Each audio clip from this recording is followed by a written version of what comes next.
আসসালামু আলাইকুম ওয়া রাহমাতুল্লাহ। ইন্নাল হামদালিল্লাহ ওয়াস সালাতু ওয়াস সালামু আলা রাসূলিল্লাহ। আম্মা বা'দ। ফাআউযু বিল্লাহি মিনাশ শাইতানির রাজীম। বিসমিল্লাহির রহমানির রহিম। ওয়া নুনাজ্জিলু মিনাল কুরআনি মা হুয়া শিফাউন ওয়া রাহমাতুল লিল মুমিনিন। সম্মানিত দর্শক শ্রোতা, অনেকে আমাদের কাছে জানতে চান বিভিন্ন ধরনের বিভিন্ন সমস্যা নিয়ে সমাধান জানতে চান কোরআন থেকে, হাদিস থেকে। আজকে আমি একটি সমস্যার সমাধান নিয়ে, একটি আমল নিয়ে আপনাদের সামনে উপস্থিত হয়েছি।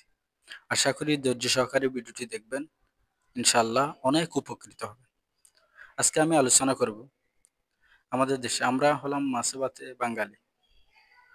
আমাদের ঘরে অনেক সময় আমাদের ভাত খেতে গেলে মাছ দিয়ে খায় অথবা অন্য কিছু দিয়ে খায়। গলার মধ্যে কাঁটা আটকে যায় অথবা অন্য কিছু আটকে যায়, তখন আমরা পাগল পাড়া হয়ে যাই, কিভাবে এই কাঁটাটা দূর করব। আল্লাহ তাআলা পুরা কোরআনকে মুমিনের জন্য শেফা স্বরূপ বানিয়েছে। কোরআনে সব সমস্যার সমাধান রয়েছে। আল্লাহ তাআলা সব সমস্যার সমাধান দিয়েছে। গলা কাটা লাগলেও সেই সমস্যার সমাধান আছে, আমাদেরকে নবী করিম সাল্লাল্লাহু আলাইহি ওয়াসাল্লাম শিখিয়েছে।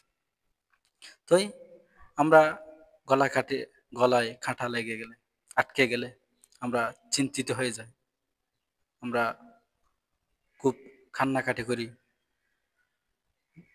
তাই এর সমাধান, এর থেকে পরিত্রাণ পাওয়ার কোনো আমল, কোনো দোয়া আছে কিনা আসুন, নবী করিম সাল্লাল্লাহু আলাইহি ওয়াসাল্লাম আমাদেরকে শিখিয়েছেন। আল্লাহ নিজে কোরআনে বলেছেন, একটা দোয়া আছে যে দোয়া পড়লে ইনশাআল্লাহ গলায় আটকে থাকা কাঁটাটি, যে কোনো বস্তু ইনশাআল্লাহ দূর হয়ে যাবে। যার গলায় কাঁটা আটকে আছে, আপনি কোরআনের একটি সূরাতুল ওয়াকিয়ার একটি আয়াত আছে, ফালাউলা ইযা বালাগাতিল হুলকুম। আমি আবার বলতেছি, ফালাউলা ইযা বালাগাতিল হুলকুম।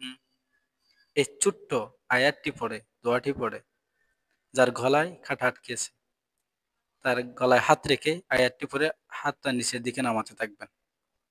অথবা যার গলায় কাঁটা আটকে গেছে, এই আয়াতটি পড়ে পড়ে তাকে মুখে ফু দিবেন। ইনশাআল্লাহ অতি দ্রুত সেই আটকে থাকা কাঁটাটি ইনশাআল্লাহ নিচের দিকে নেমে যাবে।